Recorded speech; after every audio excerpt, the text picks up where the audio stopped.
Alors depuis le 3 avril, depuis le début de notre conflit, les populistes de l'information lobotomisent les esprits qui se nourrissent exclusivement de la désinformation diffusée sur BFM ou TF1.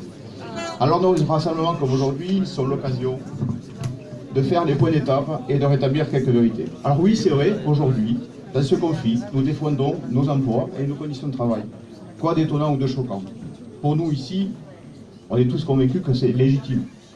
Mais c'est oublier la campagne de dénigrement orchestrée par tous ceux qui veulent que tombe le dernier rempart syndical que constituent les cheminots. Les cheminots ont été présentés comme des nantis, des privilégiés, des hibernatus qu'on prierait de rester au frigo.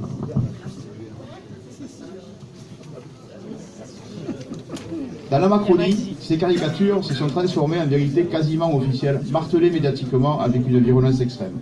Alors oui, les cheminots aujourd'hui ont raison de manifester leur colère contre ces libéraux débridés qui ne veulent qu'une seule chose, la fin de cette belle entreprise publique qu'est la SNCF, mais aussi la fin de notre modèle social. Car oui, ce dont il est question aujourd'hui dans notre combat, c'est bien le choix de notre modèle social. Deux conceptions s'affrontent. Celle portée par Macron et ses amis, dans ce qu'ils appellent leur nouveau monde, ceux ultra-minoritaires qui sont tout, ou plutôt qui ont tout, qui sont l'objet de toutes les attentions de la part du gouvernement, suppression de l'ISF, de l'exit tax.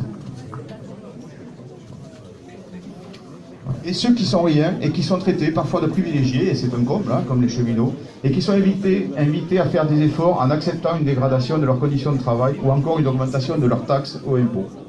Dans leur société, il n'y a plus de place pour les services publics, car ils échappent à cette logique marchande qui est leur seule valeur.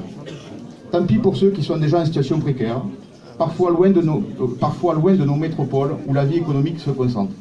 Et puis il y a la société que nous souhaitons, une société plus ouverte, plus solidaire, plus juste, où l'émancipation des citoyens serait la règle. Dans cette société, les services publics ont toute leur place, car ils contribuent à la cohésion sociale et à l'aménagement du territoire. Et la SNCF est un service public à part entière.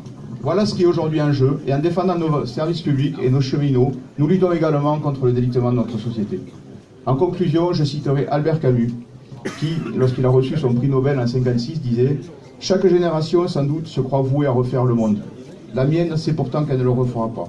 Mais sa tâche est peut-être plus grande, elle consiste à empêcher que le monde ne se délite. » Tel est aujourd'hui notre défi. Merci pour votre attention.